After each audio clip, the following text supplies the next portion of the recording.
অনেকদিন ধরে কমেন্ট আসছে যে ফিশিং ব্লগ তাই জন্য আজকে ফিশিং ব্লগ নিয়ে চলে এলাম। আমার নাম জব্বার, তোমরা দেখছো জব্বার মিনি ব্লগ চ্যানেল। আজকে আমি বাইরে গিয়ে একটা আটা কিনে এলাম, পাথরের আটা। তো সেটা কী করবো তোমরা দেখো। আমি বাড়িতে চলে এলাম, দেখতে পাচ্ছ আজকে ওয়েদারটা সেই লাগছিল, মানে আকাশে মেঘগুলো যাচ্ছিলো।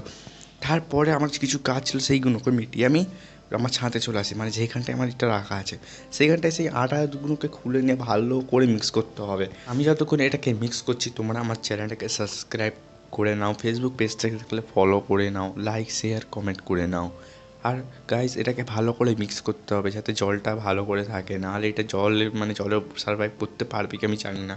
তো এটা 24 ঘন্টার জন্য আমাকে লাগিয়ে রেখে দিতে হবে। আর কালকে আর একটা আটা কিনে এনে আর একটা দেবো, মানে এই মডেলটা দিয়েছি, এবার অন্য কিছু আটা দেবো যেটা জলের পাইপে থাকে।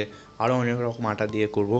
আর মনে হচ্ছে এখানে নতুন কিছু মাছ অ্যাড করবো। আমার নিচে যেই চৌবাচ্চাটা আছে সেইটাকে ছাড়াও আরও কিছু মাছ অ্যাড করবো, দেখাবেন।